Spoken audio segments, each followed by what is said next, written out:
ফলতায় পুনর্নির্বাচনের আগে গ্রেফতার জাহাঙ্গীর খান ঘনিষ্ঠ তৃণমূল নেতা। ঠিক কি অভিযোগ জানবো, কথা বলে নেব আমাদের প্রতিনিধি পার্থপ্রতিম ঘোষের সঙ্গে। পার্থপ্রতিম, কি খবর?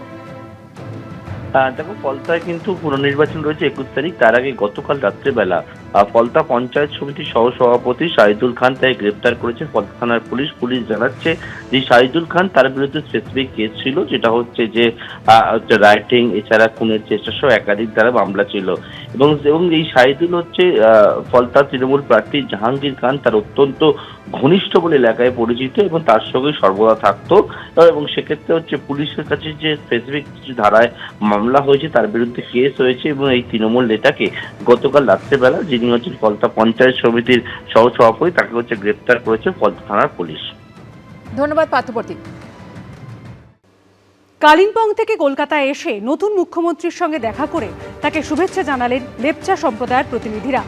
এদিন সকালে লেপচা সম্প্রদায়ের 6 জনের একটি প্রতিনিধি দল চিনার পার্কে মুখ্যমন্ত্রী শুভেন্দু অধিকারীর বাড়ির সামনে পৌঁছে যান। গাড়ি থেকে নেমে শুভেন্দু অধিকারী তাদের সঙ্গে দেখা করেন। নতুন মুখ্যমন্ত্রীকে তাদের ট্র্যাডিশনাল টুপি এবং পবিত্র মালা দিয়ে শুভেচ্ছা জানান লেপচারা।